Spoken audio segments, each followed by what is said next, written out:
What's good, my boy?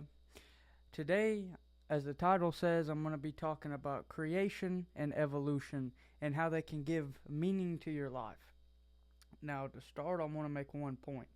The ultimate thing that can synthetically, because all these thoughts, all these concepts about evolution and creation that I'm going to be talking about, they're just things that are planted in your head that synthetically give meaning to this life. Because if you're in a moment right now where you don't see any meaning in this, then from that point on, the only way to gain meaning is to kind of brainwash yourself or convince yourself of a meaning through some form, some way. And to me, as prolific as I think the concept I'm going to talk about in this video is, religion is the ultimate way to synthetically give meaning to your life. Whatever religion you fancy, whether it's Buddhism, Christianity, Islam, Hinduism, whatever one suits your desires. I have my beliefs set in a certain religion, but I feel that it's not the best place to try to give people meaning who have none, to try to shove a particular one down their throat. I personally just say go and explore on your own and nestle yourself into whichever one you find comfortable. But with that out of the way, let's talk about my personal perspective of creation and evolution. And the word evolution, I'm not talking about some fucking Dawkins, squirrels, fucking fish turning into monkeys, turning into humans. None of that. That's not what I'm on about today. When I say evolution, I mean a constant expansion of what, you might ask, of your mind. Of your mind. Through whatever form. An evolution or expansion could even be you exploring those various religions. For me, I've done that. The Alan Watts, all the different shit. Then I've gone and dabbled a little bit in the Islam. My curiosity was spiked with the whole Andrew Tate phase during the summer, where I was like, maybe there's something to this, and I looked into it, and at first, I found it appealing. I really liked the discipline and all of that in it, but then certain aspects drove me away. Now I find myself kind of nestled into Christianity. It's kind of a weird thing with Christianity with me, because I've tried to fight it for so long, and some people could say that it's like I've been brainwashed since a young kid. But anytime I try to sway away from it, or I try to think about possibilities that go against Jesus, it's like something deep down in me just kind of always draws me back to it. So that's just one interesting thing, about as most personal as I'm going to get into my own beliefs with religion. But back to the evolution point, or evolving your mind. As humans, we have this weird space of a mental purgatory I've kind of come to see myself get into every once in a while. Whether it's like now, if you clicked on this video about, I feel like there's no meaning, or a depression, or a loneliness, or nothing matters, or I just don't feel like there's a point. We'll get into this mental purgatory. And the weird thing about these mental purgatories, where you just feel stuck. You feel like, another one would be like, I feel like I'm in a rut and nothing else. It's like, imagine you're playing chess on a chessboard and you've run out of moves. You don't see anywhere you could go to, and you're just stumped. You got to either move this and risk losing the game, or it might work out for you. That's really all it comes down to. Is the only way out of these mental purgatories is to move a piece on the chessboard that might kill you, or might gain you an advantage and a step forward in continuing this game of life. I just gave the analogy of chess. But the main thing that it comes down to with these mental purgatories that are so interesting is they might be a span of 2 weeks. They might be a span of 2 hours during a day. You might be having like the greatest day ever in your whole life. Everything's going good. You've gotten every single task you wanted to get done that day done. You can just chill. But then all of a sudden, maybe it's some input you put into your brain through like fucking TikTok, or a YouTube video that just flips your perspective around, and now you feel like you're in like this mental loop purgatory state, or it's just kind of negative, or completely lacking that joy you felt earlier in the day. Or, like I said, this could span 2 weeks, 2 months, 2 years. I don't know if I've had like a span of 2 years where I felt like complete shit, but definitely like month-long periods of that. But to go back to I keep rambling off onto these things, but to stay on topic with evolving your mind. We live in a society. Oh, Jesus. We live in a world where there's so many inputs. It's like your brain is this giant, like you remember those old DVR, those old receivers that had all the like little colored red, yellow, and white inputs on the back and all that shit. Your grandparents would like ask you to help them set it up, and whenever you figured out like, oh, I just connect the red and the yellow, they thought you were like a genius or something. Your brain is kind of like one of those right now, and it's like something. Maybe it's the community, the society at large, coming up with all these new inventions and things, have just kept adding inputs into our brain. New slots that things can be plugged into and like change your whole perspective in the way you think. And it truly, this device right here, as well as the laptop I'm using to record this, is a truly dangerous but very useful tool when it comes to expanding or evolving your mind. You can research and find anything that piques your interests online. You can find and research and expand and evolve towards that thing. But then there's a dark side. There's an other half caveat to that. And that other half to that is that you can be sucked down these little mini rabbit holes that completely distract you, put you off course, might put you in that mental purgatory I talked about. And you never know what will do that. That's the crazy thing. And like scrolling, don't even get me started on it. It's so random that you never know what you're going to scroll. You could scroll once, and it's like the most perfect, tethered, just like culminated thing that just aligns with what you were thinking about at that point because of the algorithm, and they spy on you probably. But it just clicks to your brain. Then you scroll again, and it's some woman shaking her tits in front of your face. And now all of a sudden, all these red lights and shit are going off in your brain. You're like horny, and you're just like, oh. You scroll again, and it's like Charles Bukowski talking about like being so depressed and like the most profound shit about sadness and depression. And you're just like, put you in angst. Then you scroll again, and it's like fucking Joe Rogan talking about pyramids and Alex Jones talking about Sandy Hook, and it's just crazy the level of how it's just like it's like unexplainable, honestly. Like we're in like a truly dystopian social experiment, and Uncle Ted was right. I'll lay that out right now. Uncle Ted's Cabin, that boy was right. All right. This shit is like an experiment where we do not have rules at all.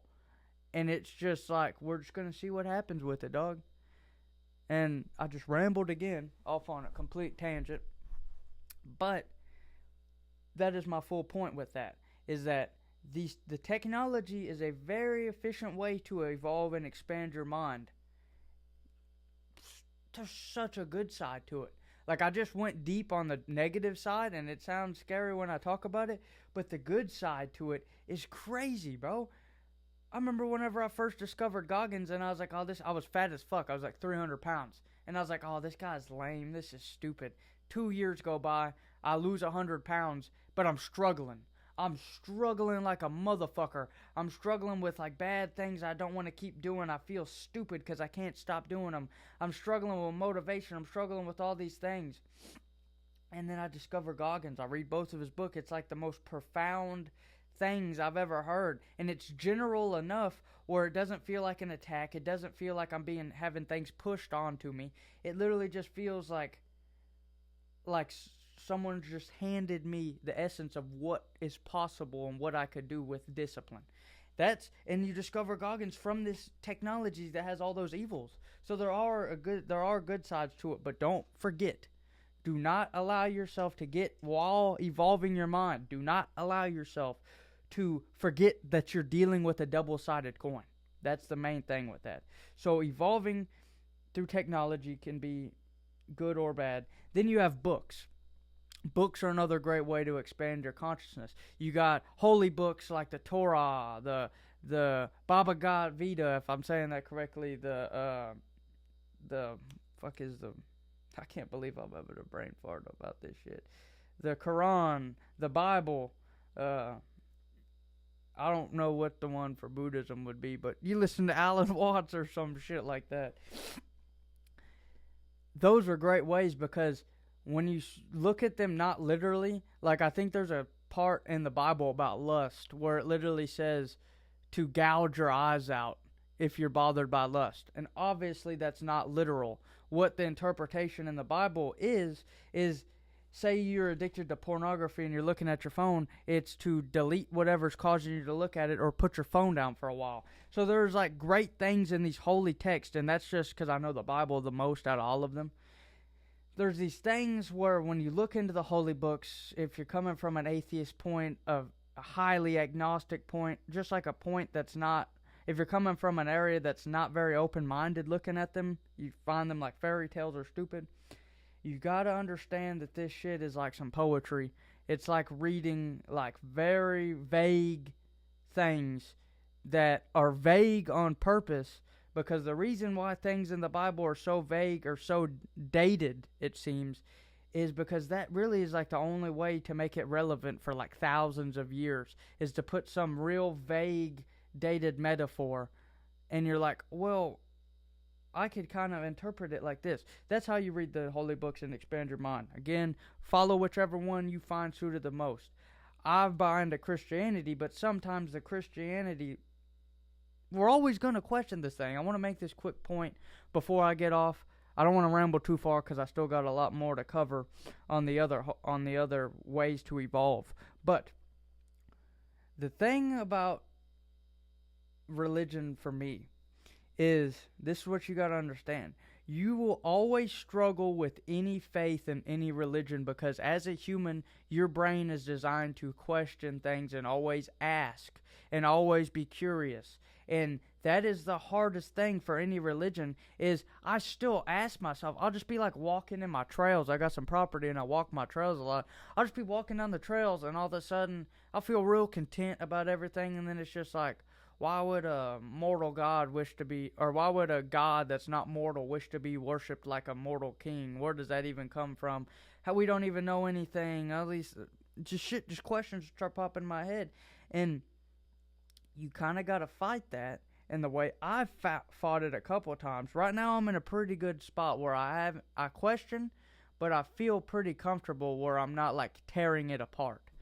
But for me in the past, I've defeated those questions and found the contentment again in the certain religions through telling myself this is like a tool. This is a productivity tool for me to, if I can find a way to convince myself, then it will eliminate all of these other distractions about asking for meaning and asking questions, and I can get about my shit and get shit done and stop having existential crises about what the fuck is the meaning of life every other hour. So that is what I've kind of used to defeat the questions, is to reassure myself the reasoning. But nowadays it's a little different. Nowadays I'm starting to believe in those fairy tales more. To me they're kind of not even becoming fairy tales, but that's besides the point. Back to the evolution. So you got the holy books in general. Just make sure your source material is good. Just make sure you're not reading some fucking garbage, or it's really hard to label certain things as garbage because there's like some science fiction books that are like really good, like Philip K. Dick. I read one, The Counterclock World. That one was really interesting. There's a lot of sci-fi books that can kind of spark that creativity bug in your brain. So those are good to evolve. It really just comes down to personal preference. And I guess my rule of thumb for like discarding a bad book is if you're like halfway through it or halfway through it is a good marker to tell. But if you get halfway through a book and it's like your mind's going to different things always because the fucking material is that uninteresting, then I would just put it down. Don't get on this Lex Friedman stuff, book a week. Don't. Just when it comes to books, just read them for leisure. Don't read them literally. Don't force this shit or you'll kind of forget it. But just read it without any really just read it without any rules or stipulations, and whenever you come across something profound, it will really stick with you. So, books, that's a good rule of thumb. Another thing is like journaling, keeping constant data banks of where you're at a certain period of time so you can look back and reflect. Like these videos, I've taken off, this is my second video after taking like a month and a half break after making like 350 videos a week because I was on this like hustle culture shit. And for me, it's really good because it's like I've documented every single day what my mind was kind of thinking and where I was going. Now, of course, it differentiates all throughout the day, but it's like I just made little points in time that I can go back and just kind of like, that's kind of cute. I was at that point in my brain and I completely think different than that now. So that's interesting, as well as journaling. I like to journal. I don't necessarily journal. I used to do it like this like very militant protocol for journaling where I would like write down something that happened to me in the day that was very memorable. I would what else would I do? I would write down how I was feeling. I would write down something that really grabbed my attention, and then I would draw like a little fucking 2-minute sketch. And it was pretty cool. I liked it. I kind of got bored with it, and now I kind of just I'll journal on my notes app on my phone throughout the day. Things, just any like real thought that comes to my mind that grips me, I'll do that. And I don't really as much go back and look at them, but it's good to have. I've also tried a couple journaling protocols where like you'll write out for like 15 to 30 minutes a really traumatic. There's these studies Andrew Huberman has talked about, where if you write out about like a very traumatic point in your life for like 15 to 30 minutes, and you do that 4 days out of a month, just 4 days out of a month, it has really good, and this is well studied, really good effects on your immune system and your stress levels. So that's one of them, but mainly it's just like I just document ideas, and I create every morning like a task list of things I want to get done, and even the ones that like I know for a fact I'll get done, I'll mark them on there anyway just so I can just have things to scratch off so you feel like you've done a lot. And then I keep them together, and then after like a month I got 30 of these pieces of paper, and I can go back and see where I was consistent and inconsistent at. So that was a good way. So those are really good ways to evolve. Now we get on to creation that also ties into the evolution. It's the other half besides knowledge of evolving yourself, and this is creation. Now for me, I have all this music shit. I got a fucking drum set there. I got guitars. I got like a full music studio I've designed in here. I've spent so much of my money on it. And a lot of people would see it as a waste because I don't make money off of it. But it's just something that is like very therapeutic. Almost everything I do has a creative process to it. My main job for 8 hours of the day is I'm a contractor, and I build structures that I'm very proud of that have a very artistic element. I'm talking about very intricate finished woodworking, a lot of things where I have a good amount of a say in, and it just constantly has those cogs working on how you're going to figure out these angles and how you're going to tie this and wrap this around and just all of that shit.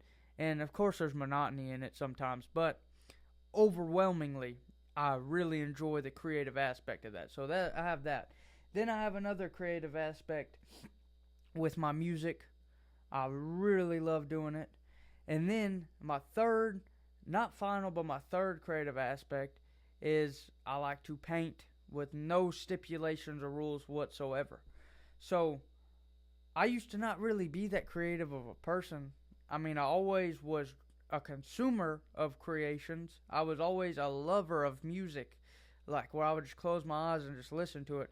I would always see art, certain art, and find it very fascinating.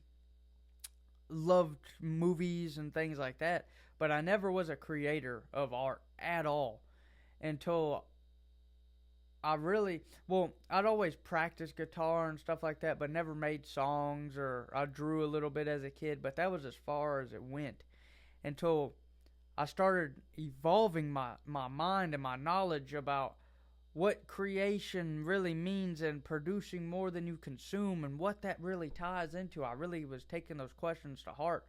And then I found by practicing it how important a form of creation, a daily practice is. I mean, whether you do it in a disciplined route where it's like, I'm going to do this, and this, all this in the day, and this and that, and this and that. That is how I practice it. But even if you were to go like, kind of like, oh, I'm just going to do this and just go off a feeling and stuff, I still have a deep belief that there's a prolific effect in creation. It's like you're tapping into this thing that you do not know, that is so beautiful. Like we have no idea where these ideas come from. We have no idea. There's certain forms of creativity that we do. And before I go off into well, let me finish that point. Say I have a painting, a blank page, and I say I'm going to paint a picture, I'm going to do a self-portrait. I have some guidelines and rules in my head of like, all right, I'm going to try to make it look like me. I'm going to try to get the colors accurate. That's just, I like kind of matching that. I could go off and paint it purple, but let's just stick with that. Then as you start peeling these layers back of this onion that you're developing, it's like this weird place starts sending you ideas of like, oh, do a cool backdrop like this. Oh, kind of like add a couple strokes here and it'll kind of look weird. Oh, add some words into this. If you've ever seen Michael Basquiat, his paintings, I think Basquiat, something like that, from the 80s. He has like these paintings that are not like Renaissance portrait level quality. They kind of look like children's painting, but it's all these little elements that he adds to it, like the words, the phrases, the lines, the colors, all of this thing. And that's what I'm trying to get at here, is it's like whenever it comes to any art, whether it's music, whether it's painting, whether it's culinary arts, it's like you're adding these little seasonings and you don't know what is telling you. You don't know where or why you're getting these inputs to put these certain seasonings in. Why is it telling me to put orange there? Why is it telling me to put that word there? Why is it telling me to put this for the background or something? And whenever we as a community, we see these amazingly creative pieces of art, it is so profound, and all of us are our jaws. We just go like, because we can't believe it. That's why everybody's so enthralled with art, because we're like, holy shit, how did this container, I'm going to describe a human as a container for a soul. How did this container just like become this hub for all of these different creative aspects? How did they come together and create this thing? That is what I feel is so valuable about creation and creating things. That's the easiest way I can sum it up. And it's not very simple, but it's like something from where you do not know and why you do not know is telling you to add paprika and do this here and then plate it this way and then garnish it like this. And I have this taste. That's what it is. The taste to do these decisions and add these things, and you have this taste and intuition in you to know that's what you like. And to talk a little bit about the intuition, it's very important, and I feel like it is a very creative aspect of life to follow certain intuitions with things, whether that be decisions, things you want to pursue, knowledge and things, intuition into your own curiosity and certain things that pique your interest. Like for me, I got really interested into the quantum biology about melanin as a subconductor and light and magnetism and water's effect on the body. It was an interest, and I decided to use my intuition to start to take up some of my time. So I used the sacrifice of my time, and I used my intuition to guide me into making that choice and that decision. But, I'm gonna ramble. But to go back to the whole creativity point, creativity is everywhere. Creativity is what tells us to take that shortcut to where we need to go to get there 7 minutes faster. Creativity is the thing that tells us to put a picture on our wall. Creativity is the thing that tells you to put your equipment on your desk in this location. It's what tells you what coffee cup to drink your coffee out of, what you have the taste and what you like.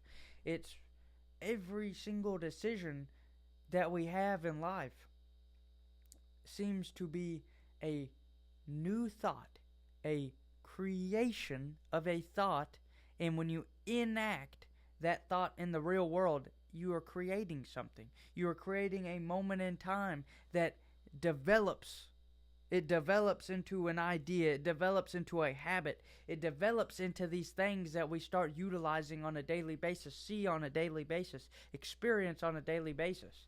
I mean, it's kind of, that's another, like, one of my reasons why I find creativity so fascinating. Rick Rubin, if you're really interested in creativity and how it works, Rick Rubin has a great book about, it's called The Creative Act, and he really goes a lot more in depth about creativity and a lot more. I feel like I have a good understanding about it and can explain it well, but man, he just goes like way fucking beyond.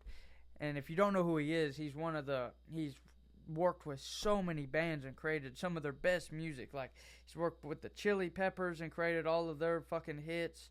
He worked with System of a Down, Adele, Eminem, Kanye West, I just keep fucking going on. Imagine Dragons, Tyler the Creator. I mean, I could just fucking keep going on and on and on.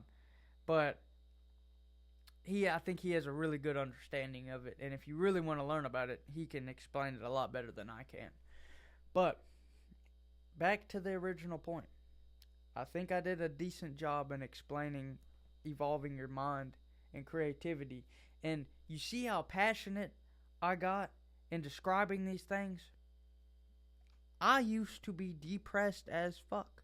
And I'm not talking lonely. I'll give you a little Charles Bukowski quote. I never felt like somebody could come into the room and change the feeling that I had in my heart about how bad I felt and how depressed I was and how meaningless I found this existence. There was no me talking passionately about anything besides how pointless this existence was. Even that, looking back now, could probably be my own creativity sparking, coming up with like ways about how meaningless I felt. But you see how passionate I've talked about these subjects? These subjects give meaning into your life and the different perspectives that come with it. Like for me now with my art, this might be a little hippy dippy, but I kind of view art as like creating art. I view it as like an offering to God. Rick Rubin talked about this, and I saw a clip from him. But it's like to view it as an offering to God, to receive the inputs of what to make or how to make it or what to add to it, and then complete it is like an offering on the altar to God. So that is the way to do that, and then that's a perspective to complete art. And then whenever it comes to the evolving, it's just constantly developing yourself where you're not going to get distracted. You're going to have an easier time doing all of these things. A lot of the atheist and agnostic people dismiss religion as like magic. People searching for magic. Well, what if it's fucking real?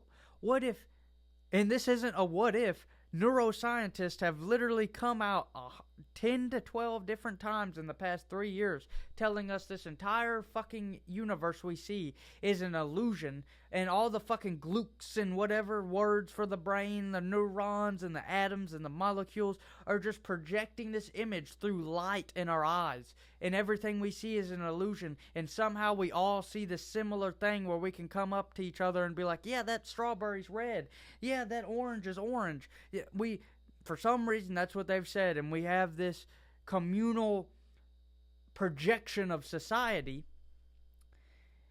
And you're going to sit here and tell me that you can't in your mind, if your mind can do this on a communal level, like a giant living organism coming in unison, seeing the same fucking thing, but your mind isn't powerful enough to find meaning on its own through convincing yourself of these magical things, then I just don't get it. That's what is beautiful to me, because I could definitely see myself in my past perspectives of, that is like so stupid, dude. That's so corny. That's so stupid. But I've genuinely just been overwhelmed by joy through talking about this. If I can sit here behind a fucking camera and be having an alright day, got a run in, got a little workout, drank some coffee, hung out with my grandpa, have a decent day, and then just like not really like amazing, and then sit down and just talk to a fucking camera about concepts inside of my mind and be overwhelmed with joy, then you can't sit here and tell me that you can't convince yourself about religion, books, topics, creation, making art, and create your own meaning in this world. So that's what I'll leave you with. Have a good one, my boy. Chase paper, enjoy nature, and have a great day.